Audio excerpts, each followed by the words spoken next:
welcome to this episode of the Alien Familiar podcast. I am Clayton. Kyle Perkins, feeling a lot less sick. I'm Nina. Before we get started, I just want to remind all of our listeners that you can find show notes and more at alienfamiliar.com. You can email us at alienfamiliarmedia@gmail.com, and we are on Facebook at facebook.com/alienfamiliar. And one of these days, I will be able to say all of that in a single breath. Our topic for today is going to be how to play a modern a modern urban game, the advantages, pitfalls related to that, and how to get it all to work. And I've kind of already stumbled into one of the distinctions that we were going to do, is whether or not urban fantasy and modern fantasy is the same thing. But I want to hold that off for a few more minutes and just give kind of my definition of urban fantasy. In my mind, urban fantasy typically takes place contemporarily to whenever the game is being played or whenever the novel is being written. It has some sort of fantastical elements that does not and could not exist in the real world. Something that has been just categorically proven to be incorrect, such as there is magic in the world, or that there is some sort of magical healing, like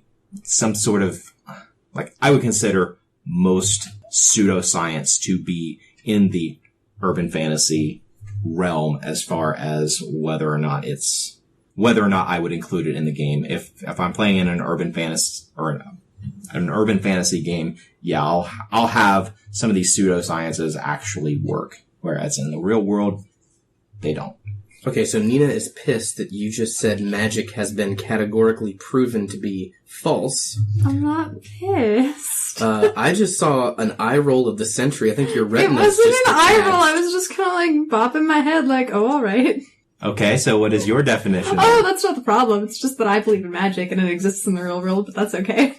There's like some pine needles buried in my yard somewhere for protection. Let me live. So, my definition of urban fantasy is pretty much in line with yours, Clayton.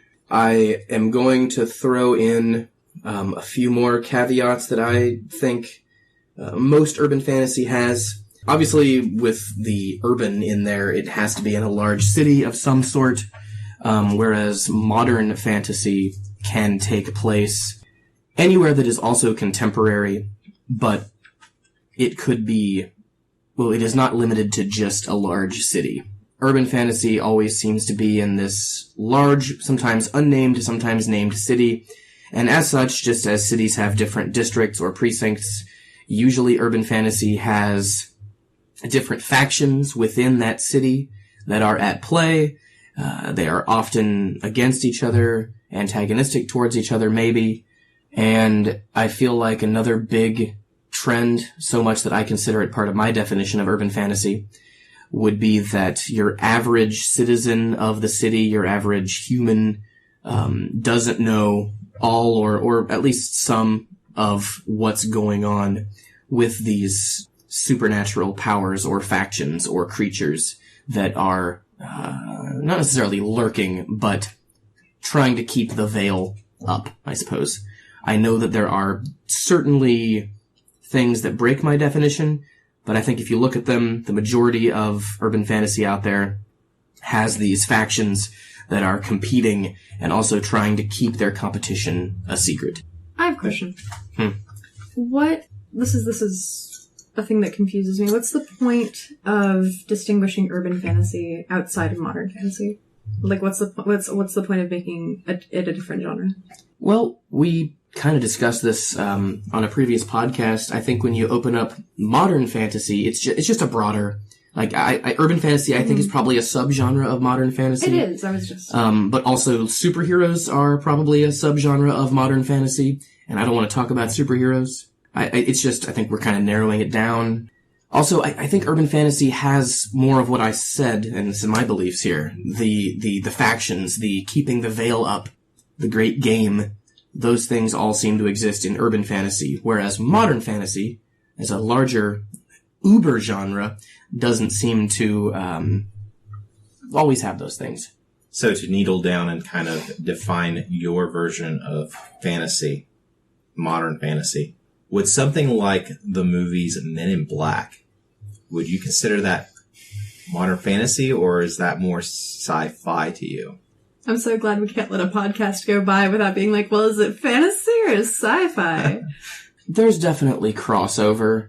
If you were organizing the bookshelves at a bookstore and you had the novelization of Men in Black based on the movie inspired by the comic book, Amazing. where would you put it? I would put it with the sci-fi stuff. I might actually put it in modern fantasy, because I think it has more of the tropes I just mentioned. They're trying to keep their work a secret.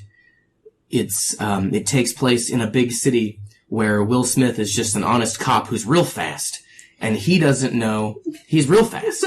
He catches that alien with the sideways blinking eyes, and he doesn't know anything about this alien stuff. And they have their neuralizer to just, wipe your memory. And I love Men in Black. I think that it falls more in line with modern fantasy, though. That's interesting. Yeah. With the bookstore analogy, I would put it with the sci-fi, because when you're looking for a fantasy genre, you're not looking for aliens and high-tech stuff. You're looking for magic and stuff like that, and, creatures and fairies and whatnot. Like, you're looking for fantasy elements, not fantasy tropes, like people don't know what's going on in the Great Game, etc., etc. Well, I'll just have to keep my bookstore separate, and you won't be invited to my bookstore.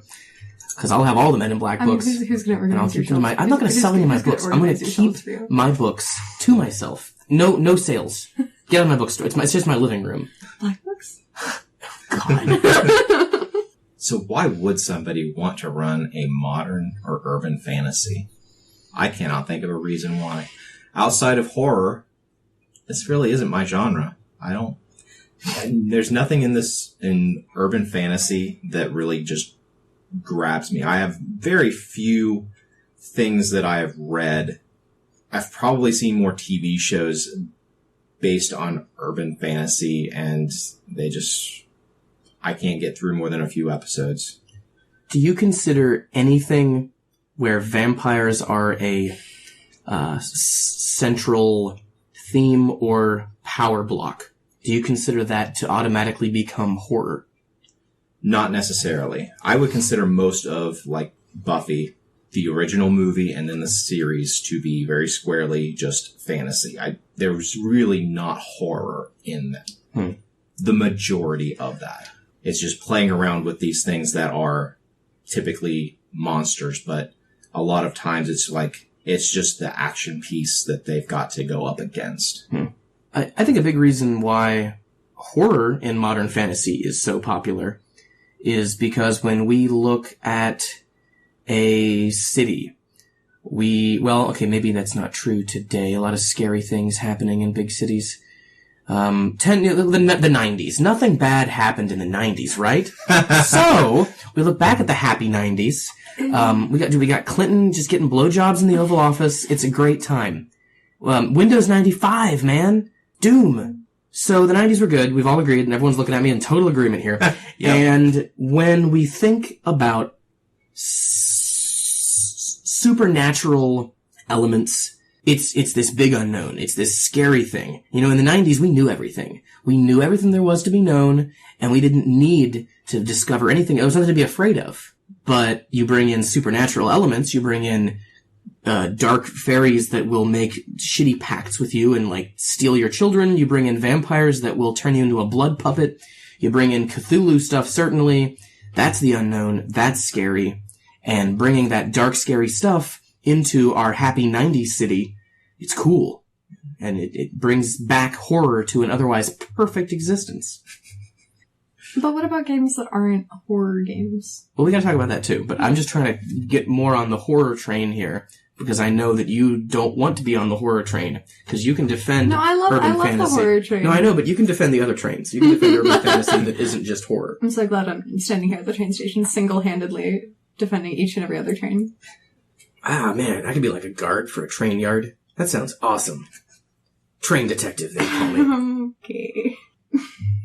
So why are there so many goddamn detectives in modern fantasy? I think it goes to your analogy about like how there's always the hidden, the unknown, and PIs are always going after the unknown. They've got to solve things.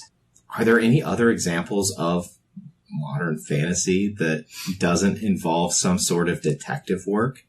Nina, we're asking a lot of questions. Like games or like in media in general? Both. I would say like American Gods and most of what, I guess not most of what Neil Gaiman does, but a lot of what Neil Gaiman does isn't detective work or anything. It's just a dude, always a dude, being thrown, always a Neil Gaiman self-insert, being thrown into a That's not true. There's the Anansi boys, and there were 2 of them. You're right, 2 whole Neil Gaiman self-inserts. In one book. Oh my god, can't wait to read that one. Thrown into a magical thing. Oh my gosh. No, I'm wrong. There's always a mystery to be solved, isn't there? In American Gods and in Neverworld. Neverwhere. Thank you. Ocean at the End of the Lane. Huh. Why is that ocean there? Who put it at the end of the lane? We gotta discover it. Call the PI. Okay, we're asking a lot of questions, Nina, that you have to answer, because we still haven't answered why anybody would want to run a modern or urban fantasy game that isn't horror. Oh, see, I'm not sure. I know that I would enjoy it, but I'm not sure why. Tell us why. I mean, we know that you read a lot of modern fantasy or urban fantasy that isn't horror. Why do you love... There are 3 things that I love in this world. Big cities, magic, and books. So, and like modern day settings. Like, I'm really not a huge fan of like fantasy that exists in like a fake past. Like Game of Thrones doesn't interest me at all, and D&D didn't really ever interest me until I was just like, oh my god, there are other ways to play that. That's cool. I just really like seeing the intersections of things that we associate with like bygone eras interacting with like the modern day, particularly in a very stereotypical modern day city where we have all of this technology and this high-tech stuff, and it's like the pinnacle of the future, etc., etc. The future is now, is what I'm about that.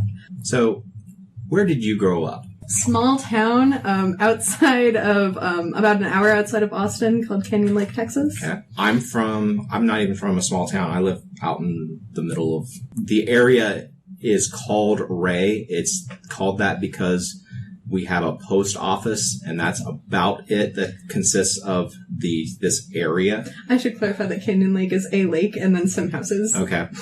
So I'm from I could see my neighbors' houses from my yard, but it was not densely populated. I had a very large backyard, very large front yard, had a big wood to go play in as a kid. And the worst thing for me was moving to, you guys are going to laugh at me calling Athens a larger city, but I hated living in Athens because there was so many people. It was so dense. There was noise all the time. I can't stand that in the literature that I read. I can't stand that like the urban feel that so many people seem to just, they've grown up with it or they've fallen in love with it, and it's something that they just absolutely need, and it's just something I cannot wrap my head around. And I think that's part of why urban fantasy is something that I just can't get behind, because it's all alien to me. The stuff that people like is just alien to me. To you, the urban setting is horrific. Yeah. And so I'm being serious. Urban fantasy is horror. For you, it is dirty, it is overpopulated, it's a cesspool, it's full of terrible, awful people who I'm just going to crouch on top of a building. And when they look up at me, and they're drowning in their own filth, and they scream, "Save us!" I'll look down, and I'll whisper, "What?" I couldn't hear you. Sorry. I can't hear you. It's really noisy here. It's too noisy in this city. Let me posit this. I grew up reading urban fantasy and urban settings as escapism. I didn't like where I grew up at all. I was like compared, like when I got to Athens, I realized I was much more country and rural than I expected to be. But when I was there, I just really didn't fit in. So I guess I read it more of escapism, and that's why I don't really I never really was drawn to the horror of the big city because I never saw it like that. And interestingly enough, when I moved to Athens, I regained this like love of things in rural settings, and like particularly like fantasy that's set in rural settings. Like Ocean at the End of the Lane is more like that. So that's really interesting. Just a thought. I grew up always expecting to go to a city. I thought all cities were cities in the 90s. Wonderful places full of culture and where barriers were being broken down and not erected to trap protesters so they could be pepper sprayed at point blank range.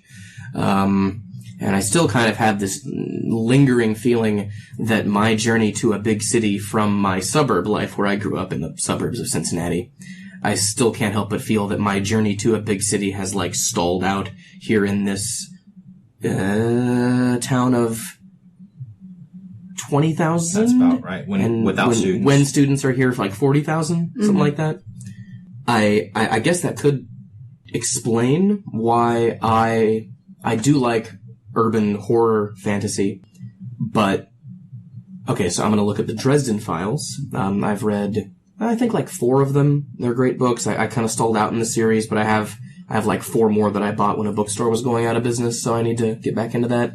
And I like them. It has a lot of the elements of a city that I enjoy and that I've kind of idealized. But I guess it also has a character that leads a very private life. He doesn't like necessarily the big, bustling, bright city.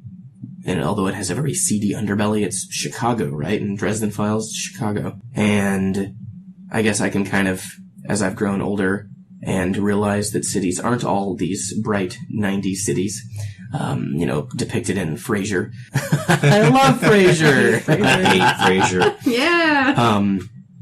I can empathize with Harry Dresden. He's there. He's not going to leave. He doesn't love the place. It is his city.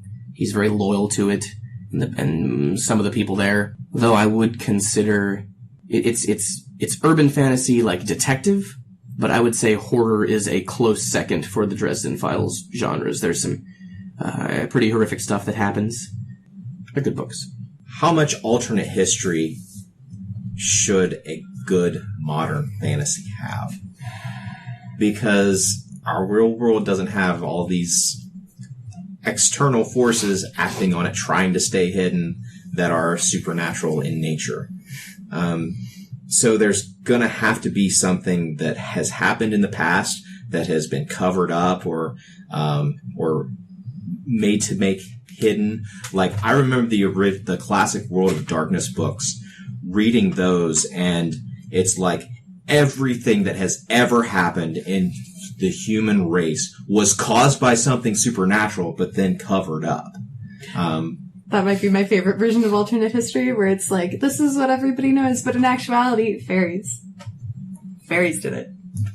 I like when they don't change much of what happened in history, but explain how those things had a grander battle or struggle or event around them. A group of werewolves killed Hitler. One of my favorite franchises that I would consider modern, usually urban fantasy, is the X-Files. And the X-Files doesn't present a world where there is a significant amount of alternate history, but there are certainly conspiracies afoot, conspiracies aplenty. And I love that. Now, if you look at something like True Blood, which I would consider modern fantasy, I haven't watched that much of it at all. I forgot all about True Blood. But in that universe, vampires are outed, right? Out and proud. Yeah, yeah. So, although I have not watched much True Blood, I had an old roommate, hi Daniel, that used to watch True Blood. That was mind-blowing to me. I had never seen a vampire series where they were out and proud. Does anybody here watch much of it? Know anything? Any other series where they're... True Blood. I have nothing else to add, but yes, I've seen it, and you're right. It is the only one that I can think of where, like, it's not a hidden thing. But here's my problem with having, like, the supernatural was behind it all, is that it takes away all human agency within the universe. It's like humans haven't really done anything up until this point. The major forces in history are non-human, so it has to be twisted around so that vampires were the vampires were in the city of Carthage. They were the ones, the Romans were actually at war with the vampires. And it wasn't actually just Romans, it was the Ventru who were fighting the Carthaginians, who I don't remember which faction they were. And so all throughout history, it's been this behind the scenes struggle that is taking up pages and pages and pages of actual history. What does Old World of Darkness say about Constantinople? I don't recall. Oh man, KD would love to hear that. So you're talking about how much you dislike that, but I'm just over here beaming like it's my favorite thing. I love it so much. Like I give two shits about humans' involvement in this planet. Like I don't care. Sorry, Kyle. I'm a very bad history bro, but I just love it. Like just get rid of it. Fairies did everything. Vampires That was at exist. Kyle Driscoll. I hate history. I only care about science fiction. But isn't fantasy about empowering the player characters in particular? And isn't that disempowering to learn that everything your people have ever done is for naught? They haven't really had any impact on history, and you're just against this big, incredibly powerful force. Do you mean in games fantasy is I love how I'm just like, I'm not sure where we got the fantasy is to empower the player, but, see, I'm not a D&D person. Like, I am. I play at the podcast, don't worry. But I'm new to it. And I haven't played many. Okay. But in like all your novels and stuff, are there humans that are actually affecting change in the world? Are they affecting the way that the world is shifting? I mean, sometimes it's mostly by accident. And I really don't mind that. Like, I don't mind being told that, you're not gonna be a part of something big and you're kind of inconsequential. Like, that's what I always got from my, not in a bad way, but that's what I always got from my fantasy, like urban fantasy especially. You're just like a cog in the system and that's fine. In a lot of young adult urban fantasy, it seems to be that the main character who thinks they're really average gets powers that makes them not so average. Yeah, they're the chosen one. Right. There's always a chosen character, yeah. And I think that can tie very well back into a distinction, specifically in RPGs, between urban fantasy that is not horror and urban fantasy that is horror. In games that are not horror, you gain powers, you realize you're special, maybe the chosen ones, you can save the day, you have a lot of agency, you smash the evil factions, good job, kiddos. In horror, you might skinny your teeth defeat the lycanthrope, but oh god, there's an entire fucking city full of them and we just about died killing that one. Or, wow, that thing we solved, something else has swooped in the power vacuum, and oh, it's horrific. Oh, this is terrible. Like, urban horror fantasy beats you down with the reminder that you are inconsequential compared to the machinations of the powerful ones. Whereas urban fantasy, where the players are special, chosen ones, you can affect change. And in urban fantasy, the reason why you are special, why you are the chosen one, is because you actually have some of that other in you already. It's true, or you like gain it somehow, like, you know, a dying wizard gives you his phylactery. I don't know. Something like that. I don't think that's how phylacteries work. Yeah, and then he reincarnates in the phylactery, but you've already put it around your neck, and now you have the soul and knowledge of the dying wizard within you. That's a free one. You can write that. Take it, listeners. It's yours. Nina, if you were going to be a player in your ideal modern urban fantasy game, what would the world be like? I think as a player, I don't know much about world building, but I think an aspect that I would like that I don't like in most media that I watch is the chosen one. I think it makes for a much more interesting game if the players aren't useless when facing magic things. Like, I'm thinking of Alter World, where we were just regular people up until, like, the meteor hit, and then we got those powers. That was Alter World is kind of my ideal game setting, to be quite honest. Like, it's, if it was modern, like, there are people and they're already on some type of quest of some sort or mission, and then something happens and they gain powers. And I'm assuming, I don't know if this is where Alterworld was going to go because it was cut short, but are introduced to an overarching magic has always been influencing what people do, and now you're also a part of that, and you can also influence what like the world now that you have these powers. Mm-hmm. Alterworld is an alternate history game setting, homebrew created by our very own KD, big history buff, who basically asked us if we wanted to be any particular race or from any culture before Constantinople fell, I believe. So 1400-ish. Third Crusade. Sure. Is that date right? No. No? I don't know anything about history. I'm iffy on the Crusades. 1300s? Mid-1300s? Mid-14th century?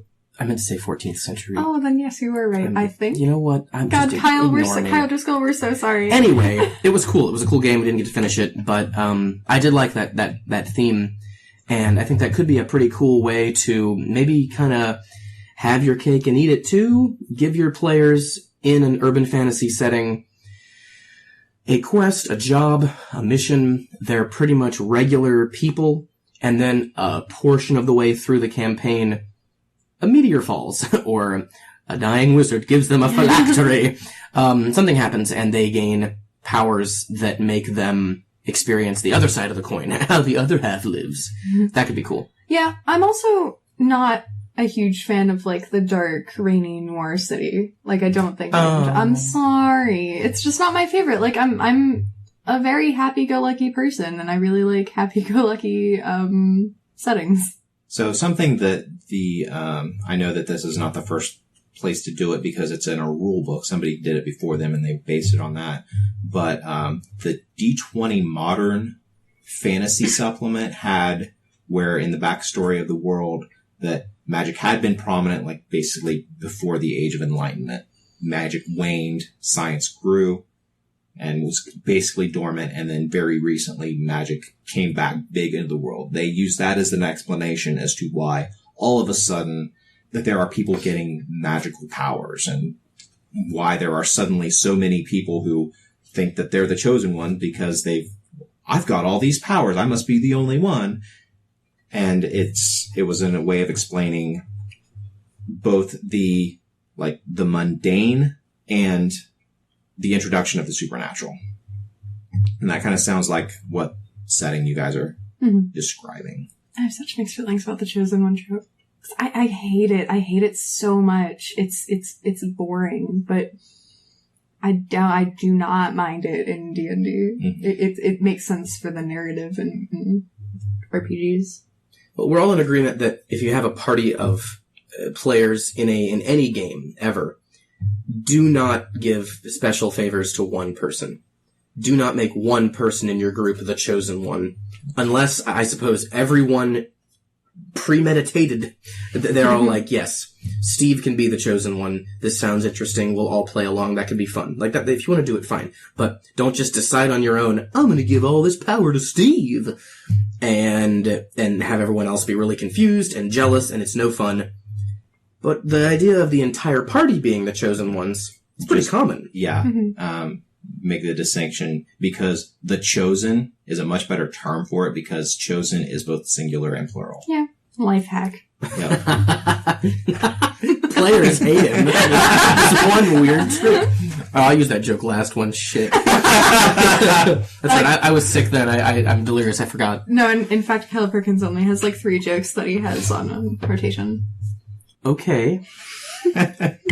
Well, I'm just going to go talk about how much I like sci-fi and how cynical I am at the world. Because I'm just predictable. How does technology work with magic? Because that's something that is always, I've only seen a dichotomy where... Clayton. Keep going. I'm just going to keep pestering you. I've only seen a dichotomy Clayton, where it's either magic doesn't interact with technology. Put me in, coach. God damn it. Well, I get to speak first because I'm being polite. teacher. No. Nina, go ahead. You've always had a dichotomy where magic doesn't interact or...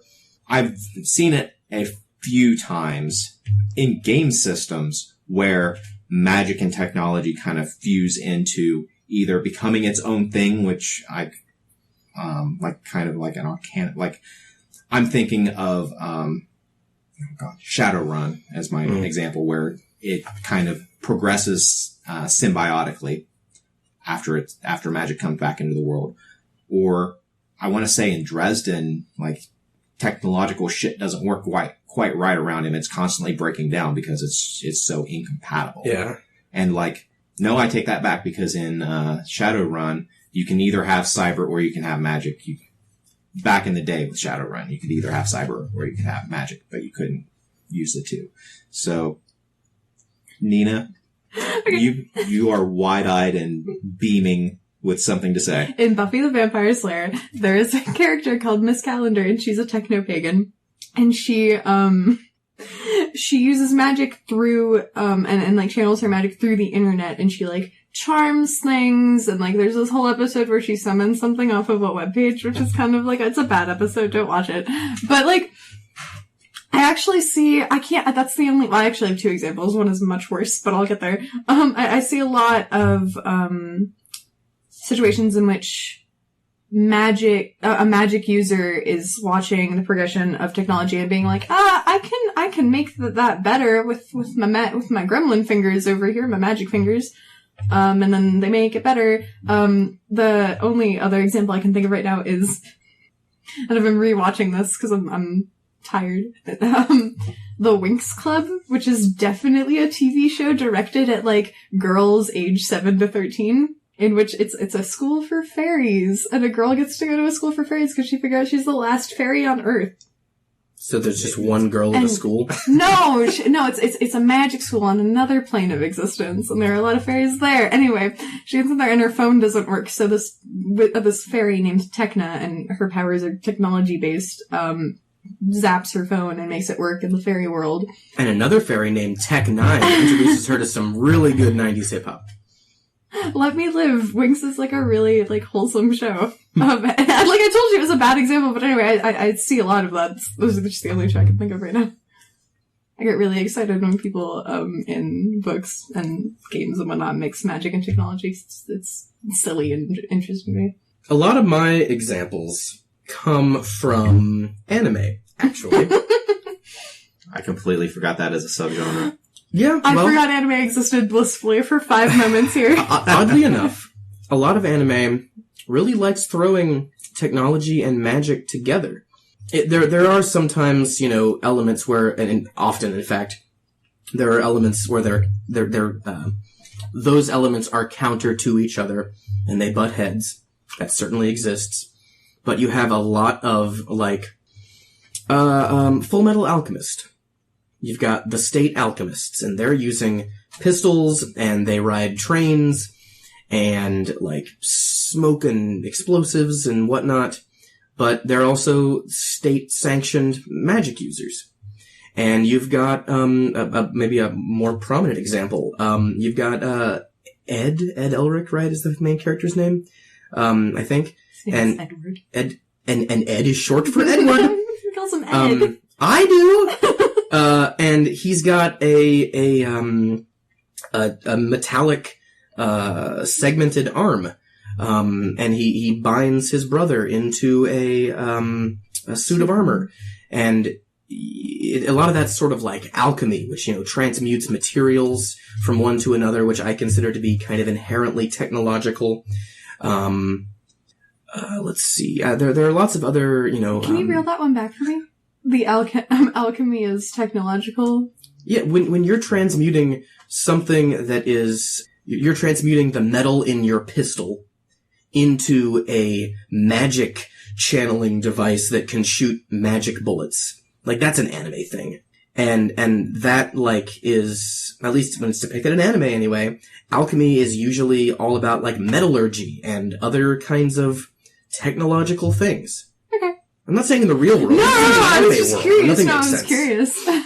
That is an interesting aside that alchemy kind of takes the place of actual real science. And I was going to say, I was like, we've suddenly, like, shifted to the 1600s where alchemy is science, and yeah, I've been confused for a second. That's fine. Also, a lot of agencies that hunt down supernatural things.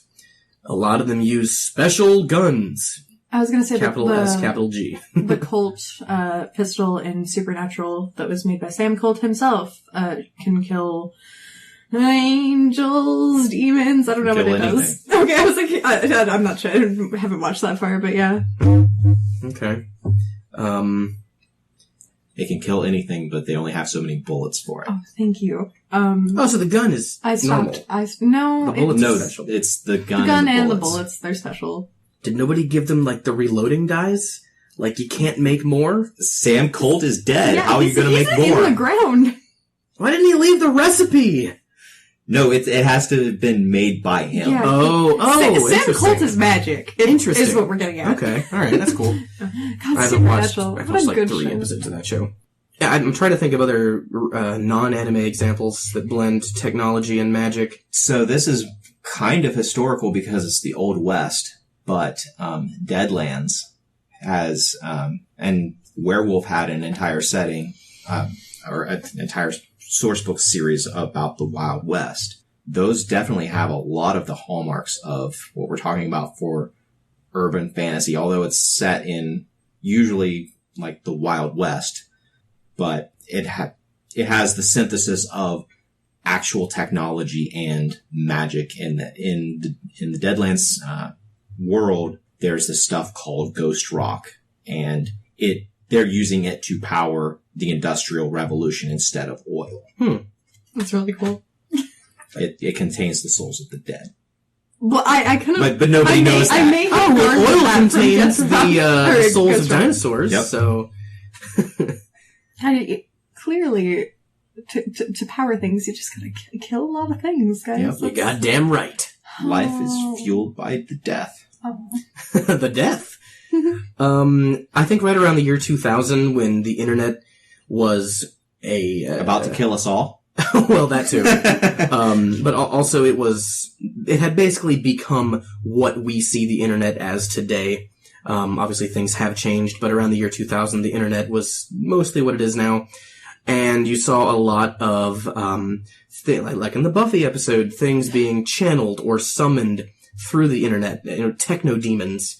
There's an episode of Are You Afraid of the Dark, where there's this horrible little demonic virus that travels around your electronics. I think there's a lot of that, seemingly right around the turn of the millennium there. Well, because that's what people were afraid of. Yeah, totally. Hell, look at Ghost in the Shell. They're anime, but now it's a live-action movie. That the idea of your soul being in a machine. I consider that a synthesis of magic and technology. Weird noises coming from my living room. I gotta go make sure that demon from Are You Afraid of the Dark isn't on my television, because that scared the shit out of me when I was a kid. Did it really? Yeah, man, I love computers. How old were you? No, there's no demon in there. I don't know. I was probably like 11 or 12. And I loved computers. And this thing, it was like a computer STD. I don't think Are You Afraid of the Dark ever scared me. Dude, the episode of the ghost in the pool? I forget what it was called, but there was this like horrible rotting corpse that was like swimming through the pool, and it would jump up and kill you. It was terrifying. It's not real. Kyle, these things aren't. Neither is anything else that scares people. In most like. I was like when you're 11. I think I was kind of talking about delineating like how the boundaries between what the real world is versus what the fantasy world version of the real world is, and how that interacts, and how if it interacts, or if it's synthesized, or if it has to be kept completely separate. It seems like in the majority of media and games, magic and technology are at odds. Like, I don't know the percentage here, maybe we're looking at like 65-35, but it seems like magic and technology are usually at odds. I would like to see more synthesis in games. I'd like to see more synthesis in media. I think it'd be pretty fun to run a game where, and I'm not talking about technology that is so far advanced that it seems like magic. I'm talking about actual magic. Actual technology being imbued with actual magic. This has been several years ago. Beth was in this campaign that I ran very shortly before it just fell apart due to... I don't remember why it fell apart, but we weren't able to continue it. But it was set... I don't know if you're familiar with the Planescape setting for Dungeons & Dragons, but it is a setting where basically it encompasses all of Dungeons & Dragons. Every single world is accessible through in this setting, and it's kind of set in the afterlife, only there are living beings in the afterlife. And what I did was I took everything that I could think of that was modern, and I gave a magical explanation as to how like a typical D&D fantasy world would get there, assuming technology didn't advance, but only magic advanced. So you had the modern or the fantasy equivalent of a cell phone, which was just like basically sending stones, and the televisions were like basically scrying mirrors or crystals or something like that. Cars were operated on like fire elementals being captured and placed into engines that caused the motors to turn. That was guns were caused by like very small bits of elemental fire interacting with elemental air in very small magical chambers that propelled a projectile forward. Some guns just fired straight up magic per magic missile. So you could get different types of guns that fired different types of magic or like actually fired mundane ammunition. Man, I put a lot of work into trying to come up, like going through the Dungeons and Dragons spell book and trying to figure out which spells would have been used to create something that happens in the real world. What spells are required to make a refrigerator? That sounds awesome. Yeah, we should really play that. So hang on. In Planescape, I played that Planescape game with you, and is it true that in Planescape you could theoretically access the world of Superman through a plane? Yes, theoretically, yes. So it's a true multiverse. Yes. And so with these rules you've created, things from the present day Midwest America would be a plane, and the technology we have now had magical counterparts that were used in Sigil and other, Sigil being the hub of the multiverse. The only caveat for the Planescape campaign setting was that technology beyond, I want to say it was beyond anything more advanced than gunpowder, just technology did not work. That's why you had to advance through magic. Okay. Unless you were on a modern planet. Unless you were on a modern planet, or a real world, in quote, setting that already had gunpowder, you couldn't bring that into the Planescape nexus, which was Sigil. I just had a funny thought. So theoretically, in this true multiverse, the world of Warhammer 40k is a plane. Yep. A dark world where there is only war. And you bring in some, ridiculous fucking war machine through the portal into Sigil thinking you're gonna conquer, you're the Emperor's best and brightest, and you get there, and it just turns into a useless hunk of metal, and all of the things that are plugged into you to keep you alive as an immortal space marine stop working, and you just whee! Just sink and die. That was part of my explanation as to how things got so techno-magically advanced, was that people managed to make contact with worlds like 40K and saw all these amazing things and was like, how can we do that? And so they went back to their spell books and figured out how to make all that cool shit with pure magic. Man, so you could also be an actual Wild West gunslinger that went through the portal, and your cults would still work because they're gunpowder. No, anything gunpowder and later. Oh, okay. So gunpowder not even wouldn't work. So No. just the chemical reaction wouldn't. The chemical reactions Pop just off. didn't work. Okay, interesting. So probably your best solution there would be like an arm-to-the-tooth man-at-arms from a medieval plane who had still had a lot of skill with sword and crossbow. Mm-hmm. Huh. Man, no fireworks. No. It's a dark place. Magic fireworks. They're a thing. There's a spell called pyrotechnics that does exactly what fireworks do. It's fine. Nina, do you want to play in my fantasy world that I just described? Yeah. No, it sounds really freaking rad. I may have to pull out those old notes and run it one of these days. It's definitely not going to be anytime in the very near future. Okay, I guess the only other thing I would add would be a little note. And it segues right off what we were just talking about. Although I do think it's cool that a gunslinger couldn't bring a cult into Sigil and just cause some mayhem. I think if I were to run a synthesis of magic and technology game, I would maybe go similar to the Dresden route, where right after the invention of the transistor, that's when things start to get weird. Modern cell phones just get no reception, and camera batteries are like sapped very, very quickly. Stuff that you see a lot of like ghost hunters actually saying now, due to electromagnetic interference and whatnot. A lot of stuff like that won't work. But I do kind of like the idea of, say, World War II era technology working.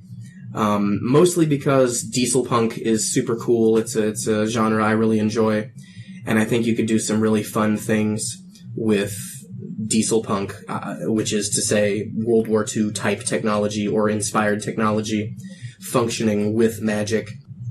Also because it's hard to explain away why the chemical formula for gunpowder, when hit with a spark, wouldn't explode. You can hand wave it and just say, because magic. But I like to have a little more explanation, which is why I'm more of a sci-fi fan. It's hard to explain away why compressed air, oxygen, being ignited with a mixture of fuel wouldn't drive a piston, thus allowing your internal combustion engines to work. Again, you can hand wave it, but I like an explanation. I can easily explain away why things that rely on radio, things that rely on intricate, very, very micro circuitry won't work. But, sort of like tried and true tech that we've used since 1940 that still works today, that sort of stuff would, I think, dovetail very well with magic. And that's a world I'd like to develop. All right, guys. What do you say we stop this bullshit and start rolling some dice? Nothing I said was bullshit. That was all gold. We could stop this gold and roll the dice.